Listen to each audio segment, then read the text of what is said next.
enero del 2012, en que decidí organizar desayunos presenciales en un hotel de la ciudad de Panamá, desayunos mensuales, que estuvimos desarrollando de manera interrumpida hasta el Bancaforo número 99, que fue en marzo de este año, del 2020, es decir, más de 8 años organizando desayunos mensuales. Y a partir del Bancaforo 100 hemos tenido la organización de estos eventos de manera digital, de manera virtual. Así que pues me da mucho gusto poder continuar con la actividad y agradecidos con todos los que participan. Comienzo contándoles del Bancaforo porque cuando llega la pandemia, entonces nosotros teníamos previsto, esto es una anécdota, teníamos previsto que el Bancaforo número 100 iba a ser el Bancaforo donde íbamos a tener la visita y la exposición del superintendente de bancos de Panamá. Los desayunos eran en Panamá de manera presencial. Y en un foro de banqueros, qué mejor ocasión para celebrar el mes 100 con la visita de la máxima autoridad reguladora. Y bueno, llegó la pandemia, no se pudo hacer el Bancaforo 100 con la visita del superintendente, pues me tocó hacerla a mí de manera virtual. De hecho, les cuento que el superintendente va a estar con nosotros el 9 de octubre, ya me confirmó de manera virtual, por supuesto. Y ese momento en que no podíamos hacer el Bancaforo 100 de manera presencial significó para nosotros, como organizadores de estos eventos, un reto y también una oportunidad. Eran las dos cosas al mismo tiempo, ¿no? O sea, ¿por qué lo veo como un reto? Porque obviamente ya no podíamos reunirnos todos, ya no podíamos darnos los abrazos, los saludos que siempre nos dábamos, las bromas, las conversaciones, ¿no? Eh, eh, estrecharnos la mano, ya no lo podíamos hacer. Pero teníamos que encontrar una forma alternativa y ahí estaba el reto. Gracias a Zoom lo hemos podido conseguir, no es lo mismo, pero es un producto sustituto, vamos a decirlo.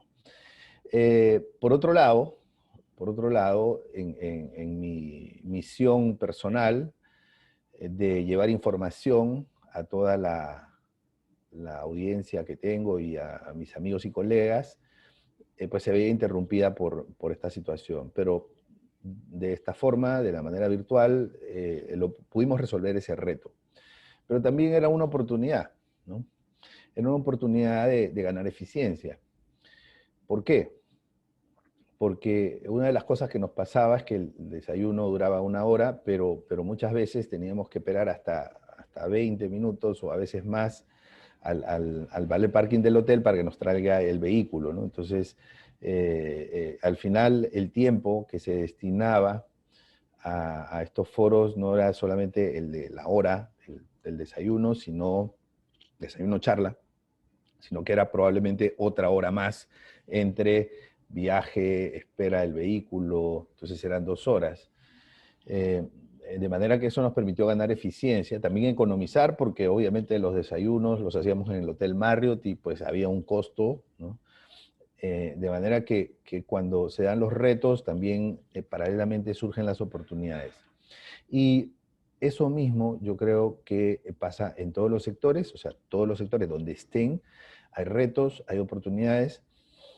Y en el caso de la banca, que es el tema que hemos venido conversando en este foro desde hace varios años, pues son dos caras de la moneda, pero están en una misma moneda, porque se trata de una misma situación, que es la que se está atravesando actualmente, principalmente la situación económica, que tiene retos y que tiene oportunidades.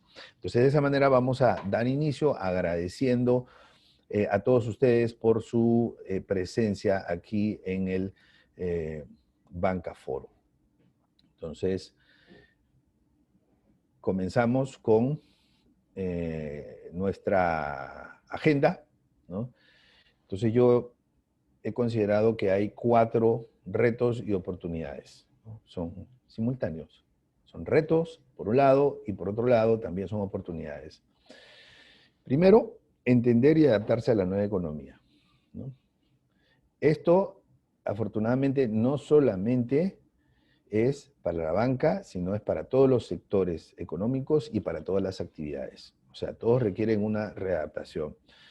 Pero, por supuesto, que a algunos se les será más sencillo, a otros se les será más difícil, en cuanto al sector y en cuanto también a la misma cultura organizacional y a la misma estrategia y a la misma forma de hacer las cosas. Bien, el segundo tema, ya es mucho más específico para la banca, es la gestión del riesgo de crédito, ¿no? En donde principalmente los bancos requieren fortalecerse patrimonialmente, por un lado, y por otro lado, lo que viene es una ola de reestructuraciones. Eh, en tercer lugar, tenemos la gestión de la reputación, porque para ser claros, y no hablo de la banca latinoamericana, que hay muchos banqueros latinoamericanos y sobre todo de Panamá, hablo de la banca en general, ¿no? Entonces, la banca en general no ha sido bien, no está bien vista. Eh, en la conferencia anterior, nuestra ponente nos mencionaba algo de eso y nos mencionaba una frase que está en muchas personas y es que los bancos nunca pierden, ¿no? Entonces, independientemente de que eso sea verdad o que no sea verdad, existe esa percepción. Y a partir de esa percepción se genera de parte de los grupos de interés, principalmente los deudores de los bancos y algunos otros grupos externos, un conjunto, ¿no?, de ideas, de percepciones que construyen la reputación bancaria. Entonces a eso tenemos que sumarle que hace poco más de una década tuvimos una crisis importante, no en no se originó en Latinoamérica, se originó en Estados Unidos, y en Estados Unidos obviamente los bancos fueron no solamente castigados moralmente, sino también castigados regulatoriamente con multas no de millones, sino de miles de millones por las prácticas que tuvieron, que fueron consideradas prácticas de abuso ilegales, además. Entonces, y finalmente la gestión del riesgo de liquidez, ¿no? Porque lo que pasa es que la liquidez no es infinita, la liquidez tiene una dinámica, ¿no?, de ingresos, de salidas. De hecho, el punto 3, la reputación, es tremendamente importante para generar confianza y para que esa confianza permita abastecerse a las entidades bancarias de una mejor posición de liquidez. Entonces, al final, estos 4 puntos están tremendamente correlacionados. Ahora, vamos a hablar primero de la nueva economía. Entonces, la nueva economía, como ustedes saben, surge a raíz de la pandemia. O sea, tenemos un shock de oferta en donde a las empresas se les dice en la mayor parte de países no puedes abrir, tienes que cerrar durante un periodo de confinamiento, y eso genera problemas para las empresas porque pues obviamente no podrán reducir sus costos fijos a cero. O sea, es muy difícil que una empresa pueda reducir sus costos fijos a cero. eh, y por lo menos tienen algún nivel de pérdida, ¿no? Pero los planes que tenía la empresa pues se arruinan porque además hay incertidumbre y se genera también un shock de demanda en donde las empresas le dicen a sus trabajadores, mira, no me permiten abrir y por lo tanto yo no te puedo permitir a ti, tampoco no te puedo pagar, ¿no? Y tenemos que entrar en un esquema de un contrato suspendido, o tenemos que entrar, o te tengo que despedir, o te tengo que mandar de licencia, algún tipo de modalidad que termina afectando la capacidad adquisitiva de los consumidores, vale decir, la demanda. Es decir, las personas ahora, después del confinamiento, están más endeudadas y con ingresos afectados, ¿no? Entonces, mi estimación es que existe en menor o mayor grado un nivel de afectación del 80% a las familias, ¿no? Es decir, hay un 20% que se ha afectado de manera mínima o no se ha afectado. No estoy hablando en general. Obviamente, en cada país habrán números un poquito mejores o un poquito peores, y en cada caso particular, ¿no?, también sucederá lo mismo. No nos olvidemos que las familias se construyen normalmente por una convergencia de ingresos, ¿no? O sea, uno podría decir, mira, pero es que la familia, se trata de un médico y el médico no ha sido afectado porque ha seguido trabajando y no se le ha afectado sus ingresos. Bueno, pero de repente el médico estaba casado con una corredora inmobiliaria, ¿no? Entonces, la corredora inmobiliaria sí ha visto afectados sus ingresos. Y entonces, en términos en conjunto, y eso hay que verlo así, muchas veces están los hijos, muchas veces están los hermanos los que aportan a la familia. Entonces, las familias en conjunto se han visto afectadas. Es difícil poder saber exactamente el grado de afectación, pero de acuerdo a sondeos de opinión pública, encuestas de mucho prestigio que he visto, y también encuestas de los propios gremios, aproximadamente yo estimo que un 80% de las familias se han visto afectadas en, en mayor medida, ¿no? Entonces, el otro 20% o no se ha visto afectado, incluso hay personas que han mejorado sus ingresos, ¿no? Por ejemplo, un desarrollador de páginas web o un desarrollador de e-commerce, un ingeniero de sistemas probablemente tiene más trabajo y puede cobrar más, ¿no? Pero son los casos menores. Bien, y en tercer lugar, y esto es sumamente importante, lo que nos ha traído la pandemia es un shock de activos. O sea, es decir, los activos, en términos generales, han caído de precio, ¿no? Esta es una mala noticia para los que tenemos propiedades. O sea, si teníamos un auto, si teníamos eh, un apartamento, han caído de precio, ¿no? Ya no valen lo que valían antes, ¿no? Eso simplemente es la respuesta de, o el resultado de la ley de oferta y demanda. Simplemente eso, ¿okay? Entonces, ese es el nuevo contexto a través del cual se desarrollan las economías. Pero es tremendamente importante tener presente en el punto 3 que cuando se da la caída o el shock de activos, es decir, en el precio de los activos, también cae el valor de las empresas, ¿okay? Entonces esto es importante, cae el valor de las empresas y cae el valor de los bancos, ¿no? Entonces, digamos, los accionistas de un banco han perdido dinero aunque el banco contablemente siga con utilidades. ¿Por qué? Porque ha caído el valor patrimonial. Es el valor de mercado digamos, de esa entidad, aunque no cotice en bolsa, su valor de mercado, lo que estarían dispuestos a pagar otras personas, ha caído. Entonces eso es tremendamente importante porque uno de los grandes retos que tiene la banca es capitalizarse. Muy bien. Y uno de los grandes retos que tienen los ejecutivos, que son ustedes, es comunicarle a los dueños de las acciones o a los dueños del negocio, de los bancos, que esta situación ha ocurrido desafortunadamente y que la inversión que él tenía en la entidad bancaria ya no es 100, sino que ahora es otro número, 80, 70, 50, 85, dependiendo de cada caso, ¿okay? Entonces hay que llevar ese mensaje, ¿okay? Hay que llevar ese mensaje porque lo que se viene pues es un conjunto de reacomodos. Yo percibo que en la banca latinoamericana va a haber un conjunto de fusiones, adquisiciones, fortalecimientos, ¿no?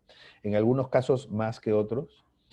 Por ejemplo, en Panamá, que es un mercado que conozco mejor, percibo lo mismo, van a haber reacomodos en los principales o en algunos jugadores, algunos negocios se van a consolidar, se van a fusionar, otros van a adquirir, otros van a levantar capital incorporando nuevos accionistas, ¿okay? En algunos casos será capital preferente, y en otros casos será también capital común o una combinación de ambos, ¿no? Pero claramente, como vamos a ver en las siguientes láminas, existe una necesidad de capitalización. Bien, entonces la nueva economía nos deja un contexto marcado principalmente por 6 características. La primera es mayor digitalización, ¿no? Entonces, muchas de las cosas que llegaron en este periodo de confinamiento no se van a ir. El e-commerce, o sea, digamos, el e-commerce post pandemia no va a ser menor que el grado de e-commerce que había antes de la pandemia. Esto es una oportunidad también para la banca. O sea, por ejemplo, en Panamá, que es un mercado que yo conozco bien, conozco pocos bancos de todos los que hay que tienen una estrategia clara de e-commerce, ¿no? O sea, en el caso de Credit Corp, en el caso de Metrobank, son bancos que lo pusieron como un punto importante dentro de su estrategia, digamos, no de la actual, sino de la de años anteriores.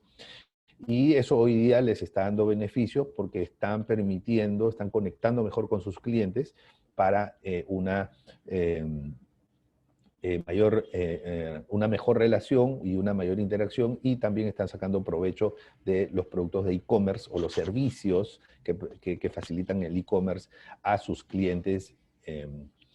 Luego, pues el e-learning o el aprendizaje a distancia. Hoy en día tenemos muchas reuniones por Zoom, clases por Zoom. Yo me dedico a dar capacitaciones y pues obviamente eso me generó un reto para mí porque tuve que aprender los trucos de Zoom, pero también generó oportunidades, ¿no? Porque ahora puedo atender a mercados que antes de la pandemia yo no podía atender porque pues mi posibilidad de dar capacitaciones estaba limitada a los países que yo podía visitar. Y hoy en día, pues a través del mecanismo online, puedo dar capacitaciones dirigida a cualquier público eh, que habla castellano. Luego tenemos incluso otros idiomas también, porque existe un mecanismo de traducción en donde alguien que puede estar en Rusia o alguien que puede estar en Alemania puede estar escuchando mi ponencia en español y puede también aprovecharla a través de un traductor simultáneo. Luego, bueno, es el teletrabajo, ¿no? O sea, ya habían organizaciones que tenían algún grado de teletrabajo, algunas lo tenían los viernes, por ejemplo, eh, pero, esto va a llegar un poquito más, ¿no? O sea, creo que va a haber una mayor cantidad de entidades que va a pensar en un esquema de teletrabajo. En algunas entidades, por ejemplo, lo que se tiene es algunos escritorios, ¿no? Que están, o algunas oficinas que son rotativas, ¿no? Entonces, lunes, miércoles y viernes son para una persona, martes y jueves son para otra persona, y esas personas se están alternando con una sola oficina, ¿no?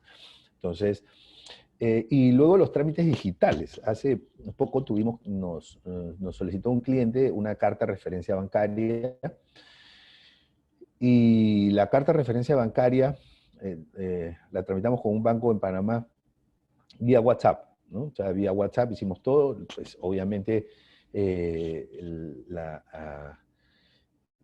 es muy fácil, digamos, identificar algunos datos cuando alguien te escribe desde un teléfono celular. Ya tú sabes que esa persona que tiene digamos, que te está escribiendo desde un número, ¿no? Si eres el banco, ya ese número tú lo tienes registrado. Entonces, el proceso de validación es mucho más sencillo, ¿no? Y por WhatsApp te envía su documentación y por ahí hay un par de preguntas clásicas, esas preguntas de validación que se hacen, y se envía la carta también en formato PDF en este caso a mí me lo enviaron por correo electrónico, pero también podría ser por WhatsApp, ¿no? Eh, entonces, ese tipo de cosas se está dando, ¿no? Pero todavía requiere cierta intervención manual, ¿no? Cierta intervención humana. Felicito al banco que hizo eso porque permitió que y pudieran hacer los trámites de una manera alternativa, ¿no? En lugar de hacerlo de manera clásica, ir a la sucursal, hablar con el oficial de cuenta, necesito esto, llenar un formulario, ¿no?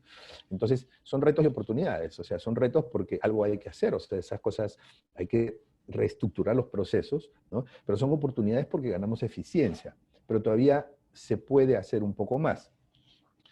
Cuando, eh, cuando uno va a registros públicos, ¿no? que, para que, por lo menos en Panamá, para que uno pueda obtener eh, la constancia de quiénes son los representantes de la empresa, quiénes son los dignatarios y directores, miembros de junta directiva de la empresa. Entonces, es un trámite donde te dan un documento, ¿no? Y ese documento tiene un código de barras, ¿no? Y tiene un código de 16 dígitos. Entonces, tú puedes ingresar a la página web del registro público, ingresar esos 16 dígitos y aparece el documento y de esa manera se puede validar. Y eso facilita muchísimo, sobre todo en la interacción, en mi caso me ha funcionado en la interacción con clientes que son internacionales, y que pues necesitan validar, obviamente, las características del cliente. Y entonces, si uno empieza a pensar cómo se pueden combinar esas cosas, mira, o sea, a mí me dieron una carta de referencia bancaria por WhatsApp, todo fue fantástico, pudo haber sido por email, pero había intervención manual. Entonces, aquí se genera el reto de la oportunidad de que los bancos puedan facilitar a los clientes algunos trámites, y aquí les he puesto solamente un ejemplo a manera de, para que ustedes puedan percibir cuáles son oportunidades que se pueden materializar, que actualmente pues no las hacemos de esa manera, pero que podríamos hacer. Imagínate que yo quiero una carta de referencia bancaria, ingreso a mi cuenta de banca por internet, y en mi cuenta de banca por internet ingreso los datos y hay una opción que dice emitir cartas de referencia, y la carta de referencia que tiene los saldos del sistema, me saca la carta de referencia, me da la opción, ¿quieres con saldo, quieres sin saldo?, ¿no? Y me saca un dígito o un código de barras, puede ser un código de barras o puede ser un código de 16 dígitos, en donde cualquier persona puede validar eso en una página web X, ¿no? Entonces, y eso ya no tiene intervención manual, ¿no? Salvo la intervención manual del cliente. Entonces, estamos viendo cómo existen retos, porque eso sería un reto, pero también es una oportunidad. Por otro lado, la crisis no va a ser tan corta, no va a ser tan corta. Yo he sido un poco escéptico con las noticias sobre las vacunas, ¿no? Y todo nace porque cuando yo era alumno del programa de maestría en administración, me dieron un trabajo que consistía en valorizar una empresa de biotecnología. Y ahí tuve que aprender cómo se hacían las vacunas, ¿no? Entonces, los procesos de vacunas son normalmente procesos sumamente complejos, o sea, son muy, muy complejos. De hecho, el proyecto que me parece que era el proyecto de Londres, fue interrumpido por un caso en particular. O sea, necesitas muchas personas para la muestra y basta que haya un caso en donde eso no funcione bien para que todo retroceda y todo vuelva a lo mismo. Y entonces son procesos sumamente estrictos, ¿no? Sumamente estrictos, porque son científicos. Y además requiere de una serie de situaciones que, digo, ojalá la vacuna pudiera estar lista el próximo año, ¿no? Sería un récord, el 2021, para su fabricación, y su distribución llegue en el 2022, ¿no? Ese sería el escenario más optimista que yo veo, pero ojalá me equivoque y ojalá podamos tener la vacuna pues antes de de los periodos que he mencionado. Ahora bien, tenemos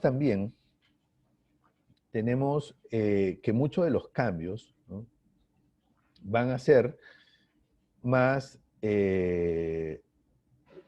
estructurales que coyunturales. O sea, difícilmente nosotros vamos a cambiar vamos a regresar, vamos a reducir el e-commerce, por ejemplo, ¿no? O sea, difícilmente. En muchos lugares ya nos hemos acostumbrado a no salir y a pedir medicinas o comida a domicilio. O sea, muchas de las compras las hacemos por pedido, y entonces esto refleja que los cambios van a terminar siendo mucho más estructurales. Eso es lo que yo pienso, ¿no? Y entonces, el periodo de recuperación no va a ser tan rápido.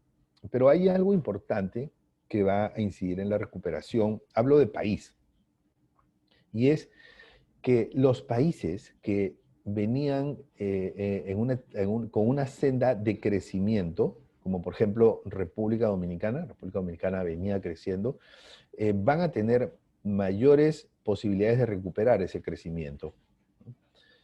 Entonces, obviamente viene creciendo, luego hay un golpe económico que hemos visto los stress shocks, y luego es más fácil o es más probable que se recupere la senda del crecimiento para economías que venían creciendo.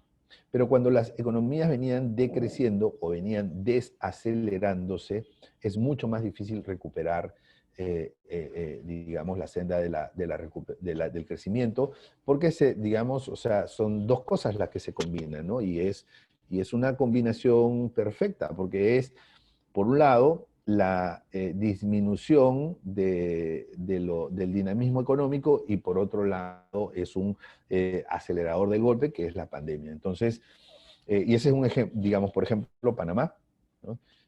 Por ejemplo, Costa Rica. Costa Rica también era una economía que no venía bien, ¿no? Venía muy complicada, y ahora con el tema de la pandemia va a ser mucho más difícil la recuperación en Costa Rica. Entonces, eso es clave, porque yo sé que aquí hay personas de varios países.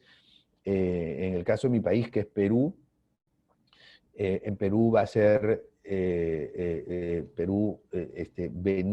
va a ser mucho más fácil recuperar la senda de crecimiento, pero además en el caso de Perú hay un fuerte apoyo estatal para la recuperación. Entonces, se recupera la economía, se recupera la banca. ¿Sí? Se recupera, o sea, porque están tremendamente correlacionados. Bien, vamos a tener un nuevo consumidor, ¿no?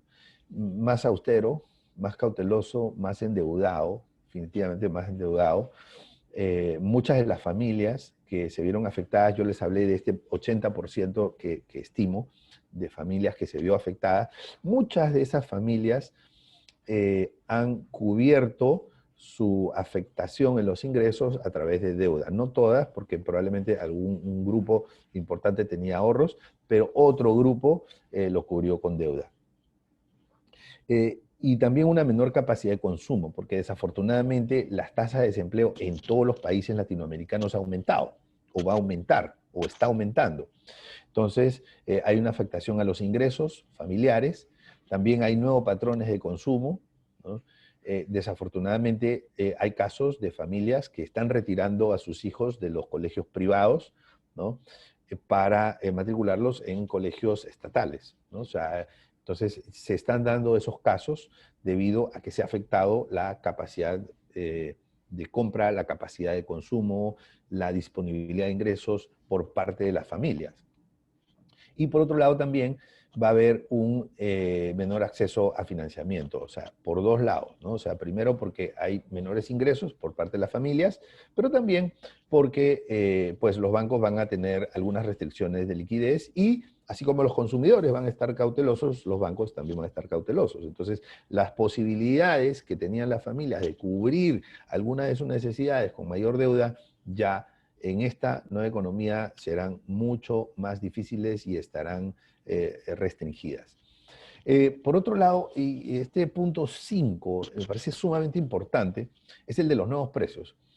Los precios se van a ajustar a la baja como consecuencia de la ley de la oferta y demanda. O sea, digamos, eh, por algo se le llama así, por algo se llama ley de oferta y demanda, ¿okay?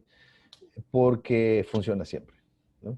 Entonces, obviamente hay más oferta, ¿no? Hay más disponibilidad por parte de los que dan productos y servicios, y por otro lado hay menos demanda. Como una consecuencia de eso, los precios caen. Caen todos los precios. O sea, cae el precio inmobiliario, ¿no? Ese va a caer, digamos, es uno de los primeros indicadores que vamos a comenzar a ver. O sea, los precios inmobiliarios, precios de los alquileres, precios de las viviendas, o sea, esos precios caen, ¿no? En general, los precios de los bienes y servicios, de hecho, en el caso de Panamá, yo preveo deflación, o sea, inflación negativa para este año y para el próximo año también. Entonces, hay una nueva estructura de precios en todos los aspectos, en todos los aspectos. También estos precios para el mercado laboral, ¿no? Es decir, las remuneraciones en promedio van a caer, o sea, si sacamos un promedio, y en algunos casos va a haber renegociación. de salarios entre empleadores y trabajadores, ¿no? Una reestructuración de precios en general, y eso pues reduce también los costos, ¿no?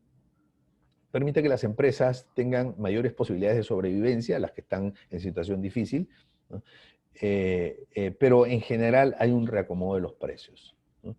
Entonces, yo escribí esta semana un artículo, se los voy a pasar, en donde yo decía que las empresas que no bajen sus precios, pues van a tener dificultades para continuar atendiendo a sus clientes y pueden perderlos debido a que la competencia se va a intensificar y a que los compradores son mucho más sensibles al precio en las actuales circunstancias, ¿no? Muy bien, entonces a bajar precios se ha dicho. 6, nuevas actividades, ¿no? Entonces, nuevas actividades porque indudablemente se generan, digamos, ciertos espacios, hay un cambio en los hábitos de consumo de los clientes y permite que personas incursionen en nuevas actividades. Por ejemplo, nuevas empresas de delivery, empresas que te hacen los trámites para que no salgas de la casa, en fin, de ese tipo, ¿no? Pero esto está dentro de las oportunidades también. Y eso hace que tengamos en consideración que vamos a tener productos sustitutos, ¿no? O sea, todos. Yo que me dedico a capacitaciones y asesorías y a calificaciones de riesgo, ustedes que se dedican a la banca van a tener productos sustitutos, todos vamos a tener productos sustitutos, ¿no? Muy bien. Entonces eso entra dentro de las nuevas actividades. Vamos a hablar ahora un poquito del riesgo de crédito, ¿no? Aprovechando que tengo que acelerar un poco. Bueno, ya el FMI, esta es una noticia del mes de mayo, ¿no? Advertía de una posible ola de bancarrotas de bancos débiles. Es decir, es casi imposible pensar que ningún banco pues se va a ver afectado, ningún banco va a caer, o sea, hablo en Latinoamérica en general, o sea, va a terminar pasando que los bancos sí van a tener algún grado de afectación, habrá algunos que se caigan, habrá otros que tengan que liquidarse, otros que tengan que fusionarse ¿no? Y habrán otros también que sobrevivan, están bien capitalizados, que tienen una buena cartera, que saben manejar, que tienen capacidad de manejar esta situación, ¿no? Entonces, habrá de todo un poco, ¿no? Pero en términos generales el reto es grande, ¿no? Entonces, aquí les traje un ejemplo, que este es el caso de Panamá. Entonces, en Panamá, los créditos locales al 31 de julio fueron 55.227 millones. Y los créditos que en Panamá se denominan modificados, ¿no? Que son los créditos de personas o familias o empresas que se han visto afectadas por la pandemia y que entraron en una situación de interrupción temporal de pago, fueron a esta fecha 27.335 millones. Entonces, pero la banca tiene una característica, es un negocio apalancado. Entonces, por ser un negocio apalancado, lo que termina pasando es que la banca es muy sensible a pequeños cambios o pérdidas en los activos. O sea, una pérdida del 10% en la cartera, por ejemplo, ¿no? O sea, si la cartera es 55.227 millones, una pérdida del 10% son 5.500. Y 5.500 es casi la mitad del patrimonio, poco menos de la mitad del patrimonio. Entonces, hay mucha sensibilidad en la banca a cambios en los activos, porque es un negocio apalancado, ¿no? Entonces, la cartera que entró en esta situación de interrupción de pagos, que se llama cartera modificada, es 4 veces y media la holgura patrimonial. No nos olvidemos que todas las entidades financieras en todas partes necesitan tener un capital mínimo regulatorio. En el caso, si lo vemos esto como si fuera un solo banco, ¿no? En este caso es, según mi estimación, 6.323 millones.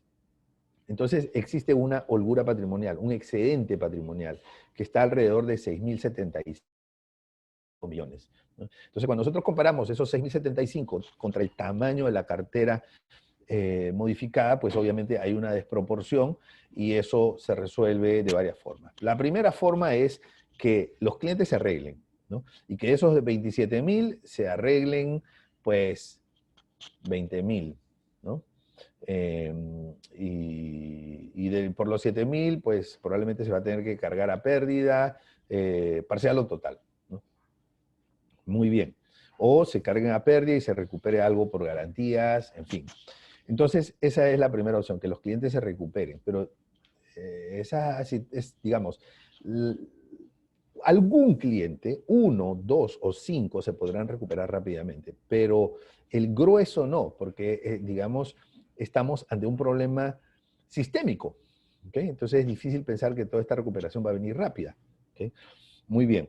Entonces, la segunda posibilidad es que el banco se capitalice. ¿Y cómo se puede capitalizar el banco? Bueno, con aporte de los accionistas. Ahora, ¿y qué pasa si los accionistas pues no tienen la disponibilidad en ese momento? Los accionistas pueden levantar fondos. Si tienen otros negocios, pueden ampliar el capital en esos otros negocios y recaudar fondos para inyectarlos al negocio bancario. También se puede recaudar directamente a través del negocio bancario, incorporando nuevos socios o también incorporando accionistas preferentes, ¿no? Entonces, pero en mi opinión, o sea, sí hay una importante necesidad de capitalizar a los bancos. Y en tercer lugar, lo que nosotros vamos a tener aquí es una fuerte necesidad de parte de los bancos de reestructurar. De acuerdo con mi, digamos, estimación, 1 de cada 2 clientes empresariales, repito, 1 de cada 2 clientes empresariales requerirá una reestructuración de deuda bancaria. Entonces, eso pone indudablemente a los bancos en una, pues, mezcla de reto y oportunidad para esas reestructuraciones. No a todos se les podrá reestructurar, ¿no? ¿Cuál es la condición fundamental para que se reestructure un crédito? Bueno, el Comité de Basilea tiene una fórmula clásica que se denomina pérdida esperada de un crédito. La pérdida esperada es la multiplicación de la probabilidad de incumplimiento por el monto expuesto en dólares por la pérdida dado el incumplimiento, que es un factor entre 0 y 1. Es 0 cuando la garantía es total y es 1 cuando no hay garantías o no hay posibilidades de recuperar. Entonces, la multiplicación de esos tres factores me da la pérdida esperada. Entonces, para una reestructuración, la pérdida esperada tendría que reducirse. Si soy banquero, ¿cómo sé que tengo que reestructurar? Porque mi pérdida esperada después de la reestructuración se reduce, ¿no? Entonces, pues, esta es la fórmula clásica, ¿no? Aquí tenemos, fíjense, aquí tenemos nosotros la probabilidad de incumplimiento, ¿no?, por el monto de la exposición por la tasa de pérdida. La multiplicación de los tres, ¿qué cosa me da? La pérdida esperada. ¿Okay? Bien, entonces, para reducir la probabilidad de... Y esto es un arte, o sea, la reestructuración es un arte. No es tan sencillo, pero requiere, pues, buena preparación y entender bien este esquema, ¿no? Entonces, la probabilidad de incumplimiento, fíjense, se puede reducir aumentando el plazo, ¿no? Entonces, ahora volvemos con el reto de que, pues, obviamente todos tenemos que adaptarnos a la nueva economía. Entonces, los bancos van a tener que aumentar los plazos. O sea, si quieren realmente entrar en este esquema que es mutuamente beneficioso, es decir, para el deudor y también para la banca, pues tiene que pensar en esquemas de mayores plazos, ¿no? Y tiene que ver cómo maneja, sobre todo la parte de los seguros de vida para plazos mayores. Bien, y también la probabilidad de incumplimiento se puede reducir con menor tasa. ¿Okay? Cuando yo he visto muchos casos de reestructuraciones concursales, y en las reestructuraciones concursales, o sea, un principio fundamental es, aquí hay que bajar la tasa. Otro principio fundamental en una reestructuración concursal es la condonación de deuda, ¿no? Entonces eso, ¿por qué? Porque en una reestructuración concursal, el poder de negociación no necesariamente lo tienen los bancos, ¿no? En una reestructuración bancaria, sí, lo tienen los bancos, pero en una reestructuración concursal el poder lo tiene el deudor, ¿no? Entonces, por eso es que es clásico, ustedes revisen la historia de reestructuraciones concursales, los casos más importantes, los casos clásicos de aprendizaje, y hay condonación de deuda, ¿no? Hay reducción de tasas. O sea, a pesar de que el riesgo es mayor, hay reducción de tasas, ¿no? ¿Por qué? Porque hay una simetría en los poderes de negociación.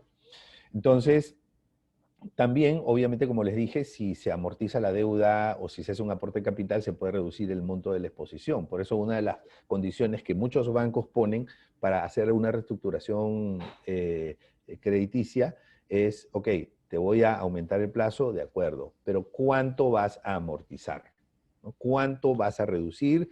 O sea, muéstrame que tú tienes un interés de continuar con esta reestructuración y haz un esfuerzo y demuéstramelo con un aporte de capital o reducción de deuda, ¿no? Y obviamente lo otro es la tasa de garantías. Entonces, en una reestructuración también uno de los elementos claves es pensar en qué garantías podemos obtener del cliente, ¿no? ¿Qué garantías? Entonces, pues bien, ese es, digamos, uno de los grandes retos, la reestructuración que va a tener la banca. Luego, el riesgo de reputación. Fíjense, la reputación bancaria, como les dije, pues en términos generales no es la mejor. Y en el contexto de la pandemia se van a dar ciertas situaciones, por ejemplo, con los cobros, ¿no? O sea, hay cosas aquí que pueden cambiar o pueden alterar el grado de percepción de parte de los grupos de interés, ¿no? Los cobros, ¿no? Entonces, ¿cómo, cómo los bancos le cobran a alguien que ha perdido el empleo y que pues ha caído en desgracia? Y cómo es ese proceso de cobro, ¿no? Porque, digamos, hay mucha sensibilidad social. Las desvinculaciones, ¿no? Porque, o sea, no es ningún secreto que los bancos van a tener que desvincular a algunas personas para adecuarse justamente a un nuevo tamaño y a las nuevas características de la economía. Va a haber renegociaciones de las condiciones laborales, ¿no? Entonces, ese esquema que tiene mucha gente, no, a mi salario no me lo tocas, bueno, ahora se tienen que sentar empleadores y colaboradores de todos los niveles a ver cómo renegocia, ¿no? Por lo menos temporalmente. Luego va a haber ejecuciones, ¿no? Entonces, lamentablemente, pues va a haber ejecuciones de garantías. Y eso también tiene, en el contexto actual, un impacto en la reputación si es que no se maneja cuidadosamente, ¿no? Lo mismo con las reestructuraciones que va a haber en una gran medida. Bueno, entonces, finalmente, el riesgo de liquidez, obviamente, al haber un importante grado de afectación de personas que no van a pagar sus obligaciones financieras, de la misma forma como pagaban antes de la pandemia, los bancos, por el lado de los pasivos, sí tienen que cumplir con todas sus obligaciones de pago de intereses y darle el dinero a todos los que quieren retirar sus fondos. Entonces, eso en la práctica va a significar una presión de liquidez, ¿no? Que se puede resolver, pues, de pronto vendiendo algo de cartera, ¿no? O de pronto teniendo también una línea de contingencia. Una línea de contingencia, pero eso tiene que ser con venta de cartera. O sea, la experiencia me dice que eso es lo que funciona. O sea, las líneas normales no funcionan. Se requiere puede ser una venta de cartera con opción de recompra, ¿sí? O puede ser una línea, ¿no?, de uso, una línea confirmada, es decir, que no se puede cortar, con garantía de cartera, ¿sí? Con garantía de cartera. Eso también podría funcionar. Muy bien. Entonces, pues en Panamá las cifras todavía muestran un nivel de liquidez suficiente, pero pues no es ningún secreto que la liquidez se puede comenzar a estrechar conforme pasan los meses, ¿no? En la medida en que la cartera afectada, la cartera crediticia afectada no se recupere y en la medida en que las empresas retomen sus fondos para el capital de trabajo que necesitan, para hacer inversiones, porque muchos necesitan cambiar un poco el modelo de negocio, Entonces la liquidez también puede verse afectada y es bueno prepararse, ¿no? O sea, estos son retos, son oportunidades al mismo tiempo y lo mejor de todo es que tenemos la oportunidad de prepararnos para que no nos pase lo que ha pasado en muchos países en que sabíamos que venía la pandemia y perdimos la oportunidad de prepararnos de una mejor manera. Bien, entonces, los retos, primero la banca tiene que adecuar sus políticas y protocolos a los tiempos de pandemia, ¿no? No pueden ser los mismos que antes, o sea, porque el mundo ha cambiado. Hay muchas cosas que han cambiado. Entonces, si todo cambia y, y uno no cambia, tenemos el riesgo de tal vez vernos o muy afectados o que no sobrevivamos. El riesgo de crédito es el riesgo más importante actualmente para la banca, ¿no? Y esto implica los grandes retos de fortalecer la solvencia y al mismo tiempo reestructurar una importante parte de la cartera, ¿okay? Sobre todo en créditos empresariales. O sea, y como les digo, prepararnos, ¿no? O sea, prepararnos para tener un ejército de evaluadores de reestructuraciones porque se viene una ola. Ahora, ojo con esto. Hay que anticiparse, hay que ser proactivos. Porque si los clientes entran en una reestructuración concursal, el banco tiene las de perder en una reestructuración concursal. Porque va a tener que provisionar el 100%, porque las condiciones van a ser muy inconvenientes para el banco. O sea, recomendación, no permitan, señores, no permitan que sus clientes entren a una reestructuración concursal. Adelántense y luego díganle a ellos, bueno, aquí vamos a reestructurarte, faciliten la reestructuración para que ellos no tengan la necesidad de entrar en una reestructuración concursal. Porque en una reestructuración concursal lo que pasa es que los clientes siguen, los deudores, ¿no? Siguen operando, siguen funcionando, pero quedan suspendidos todos los pagos de las obligaciones con los acreedores, ¿no? Y queda suspendido todo el proceso de ejecución de garantías. En mercados maduros, como el mercado peruano, en donde existe Indecopi, esos procesos pueden tomar probablemente entre 4 y 6 meses. En mercados que no son tan maduros, como por ejemplo Panamá, eso puede tomar 3 años, ¿no? Sobre todo porque va a juzgados que no son especializados. Entonces, recomendación, no permitan que los clientes sí que traten de entrar en una reestructuración concursal porque ahí el poder de negociación que tienen los bancos se va a invertir.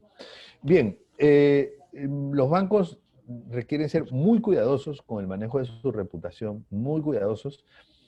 Siempre tienen que serlo, pero más en esta época en donde en muchos países ya se está discutiendo leyes que impiden a los bancos a cobrar comisiones a sus clientes y que impiden cobrar tasas de mora y que le ponen un tope a la tasa de interés, ¿no? De hecho, ya en Panamá hay un anteproyecto o hay un proyecto de ley en Panamá. En Honduras también hay un proyecto de ley. En Costa Rica ya es una ley, se llama la famosa ley de usura. Y en otros países, como Ecuador, hace algunos años se implementó, en Paraguay también se puso esta ley de tope a las tasas de interés, o sea, no es algo de ahora, pero en las actuales circunstancias esto se hace mucho más, digamos, lo piensan mucho más algunos grupos de interés, principalmente de las asambleas legislativas. Así que, pues, de esa manera hemos terminado y yo quedo muy atento a preguntas y comentarios que ustedes puedan tener en los pocos minutos que tenemos. Obviamente les pido disculpas porque no todas las preguntas se pueden responder, pero aquí están todos mis datos. Si ustedes tienen alguna pregunta adicional que no al que no alcancemos a responder, me pueden escribir por WhatsApp o por correo o por cualquiera de las coordenadas que yo tengo. Bien, entonces por aquí tenemos preguntas y respuestas. Dice, ¿qué bancos se han adaptado más eficientemente a e-commerce y trámites digitales? Pues, como les dije, yo he visto, voy a responder la parte de e-commerce, y sé que Credit Corp Bank, en el caso de Panamá y en el caso de, porque esta pregunta me la hace, digamos, una persona de Panamá, en el caso de Credit Corp Bank y en el caso de Metro Bank, ellos ya tenían una estrategia que involucraba e-commerce desde periodos previos a la pandemia. ¿Okay? Así que, bien, Tenemos otra pregunta. ¿Cuánto apoyará los 1.000 millones que otorgó el Fondo Monetario de Panamá para apoyar la liquidez? Bueno, y de esos 500 millones serán para reestructuración de préstamos. Bueno, sí son 500 para créditos y 500 para liquidez, ¿no? Que aún no sabemos cómo serán distribuidos. Bueno, esa magnitud yo la he discutido mucho. 500 millones para liquidez es muy poco en Panamá, ¿no? Porque el tamaño del sistema bancario es superior a los 100.000 millones de dólares. Entonces, 500 millones, pienso, y hemos visto las cifras, que la liquidez aproximadamente es de 40.000 millones de dólares. Entonces, para 40.000 millones de dólares aportarle 500 es una cantidad, en mi opinión, insuficiente. En Perú se aprobó, me parece que 11.000 millones de dólares. Claro, es un mercado un poquito más grande, pero no mucho más grande en términos del sector financiero. Y en Chile fueron 24.000 millones de dólares, ¿no? Entonces, por aquí me pregunta, ¿has tenido oportunidad de revisar el nuevo acuerdo 9-2020 que establece las nuevas reservas para la cartera modificada? Bueno, a mí me parece que, sinceramente, Orlando, no lo he revisado y Rolando no lo he revisado, así que te voy a deber esa pregunta, pero te voy a escribir un correo con la respuesta concreta luego de que haya hecho pues, las revisiones del caso, y incluso podemos hasta incluirlo en un próximo tema del Bancaforo, ¿no? Bien. En las microfinanzas hemos reestructurado desde abril. Veo que los bancos aún no lo hacen. Bueno, obviamente, pues, los bancos se están reestructurando también, ¿no? Pero en el caso, me escribe una persona que trabaja en entidades de microfinanzas. En las entidades de microfinanzas, por un lado, no nos olvidemos que tienen una forma de hacer negocios que es un poco diferente de la banca, ¿no? Y es, digamos, entender al cliente específico, y los créditos van acordes con el perfil del negocio, incluso las periodicidades de pago son diferentes, y entonces las negociaciones tradicionalmente en las microfinanzas han sido de uno a uno, ¿no? De uno a uno, de manera que eso facilita mucho, pero al final, o sea, todos van a terminar reestructurando, o sea, en mi opinión. Eh, Luego tenemos otra pregunta. La gran mayoría de los sectores de la economía sufren problemas de liquidez, ¿no? La banca está incluida. Muchas empresas saldrán del mercado. ¿Cuál es la proyección de instituciones financieras que saldrán del mercado en Perú, por ejemplo? Bueno, eh, como les dije, ¿no? O sea, esta es una catástrofe, y piensen en cualquier catástrofe, un terremoto, por ejemplo, ¿no? Entonces, un terremoto fuerte, ¿no? O sea, es muy difícil pensar que cuando hay un terremoto fuerte, las casas no se caen, ¿no? Habrán algunas casas que se caen. Habrán otras que se resquebrajan, pero que hay que derrumbarlas. O sea, que han tenido una afectación estructural. Habrán otras casas o edificios que se resquebrajan, pero que se puede resolver, se puede solucionar, ¿no? No es necesario tumbarlas. Y habrán otros edificios que no se afectan, o se afectan de manera mínima. Entonces, con esa metáfora del terremoto, yo pienso que algo así pues, sucederá con el sector empresarial y también con la banca, porque la banca representa un riesgo mayor que el de una empresa promedio. O sea, amigos banqueros, les doy un mensaje. Si ustedes piensan que sus clientes deudores tienen cierto riesgo, pues te cuento que tú tienes más riesgo, porque, porque tienes a esos clientes en tu cartera y tienes además el riesgo de apalancamiento. Ninguna empresa, ningún sector tiene un apalancamiento de 8-1 o de 9-1. Ninguno, ¿no? Entonces, en el caso de la banca es mucho más complicado. Lo que pasa que, digamos, la mayor parte de países tenían a la banca bien posicionada en cuanto a su regulación y a los requerimientos que había, ¿no? O sea, los bancos estaban preparados para una crisis en términos generales, pero esta es una crisis de otras dimensiones, ¿no? Entonces, ahora lo que sigue es, pues, un periodo de reacomodo, de recuperación y sobre todo de preparación a nuevos escenarios. Y hay que hacer cosas, hay que hacer cosas. O sea, los bancos no pueden esperar, bueno, que los clientes, vamos a esperar que los clientes se arreglen, ¿no? No, o sea, no esperen a que los clientes se arreglen. Hay grandes retos internos y hay que manejar las dos cosas al mismo tiempo. Hay que ser una especie de ambidiestros. Por un lado, manejar digamos, el riesgo de crédito y por otro lado, reestructurar el modelo de negocio porque cualquier plan estratégico antes de la pandemia, hoy en día ya no es relevante. Se requiere modificarlo. Así que, pues bien, amigos, muchísimas gracias por su participación en el Bancaforo, siendo las 9:30 hora dominicana, 8:30 hora de Panamá y 7:30 hora de Centroamérica. Me despido de ustedes, indicándoles que la próxima semana va a estar con nosotros Carlos Barzallo para hablarnos de las buenas prácticas de gobierno corporativo, en el sector bancario, ¿no? Carlos Barzallo, para los que no saben, es el presidente del Instituto de Gobierno Corporativo de Panamá y fue el comisionado presidente de la Comisión Nacional de Valores, que hoy en día es la Superintendencia de Mercado de Valores de Panamá. Entonces él está con nosotros en el próximo Bancaforo. Después vengo yo nuevamente, el 2 de octubre, con la actualización del modelo de 3 líneas de defensa, que ahora ya no se llama defensa, se llama solamente el modelo de las 3 líneas. Voy a hacer una versión ejecutiva de resumen del nuevo modelo. Y posteriormente, el 9 de octubre, tenemos al superintendente de bancos de Panamá, que nos visitarán el Bancaforo para hablarnos de las perspectivas del sector y de cómo el regulador ve la situación actual de la banca en Panamá, ¿no?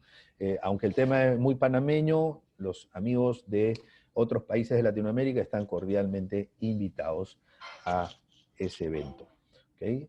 Muy bien. Bueno, muchísimas gracias. En la página web nuestra están los registros. Yo siempre les envío, ¿no?, las posibilidades de registro de los bancaforos, pero en la página web ya lo hemos incorporado también para que ustedes directamente accedan a los links. Así que muchísimas gracias a todos y a todas, y nos veremos el próximo viernes 25 de septiembre. Que pasen un excelente viernes y luego un buen fin de semana. Hasta luego.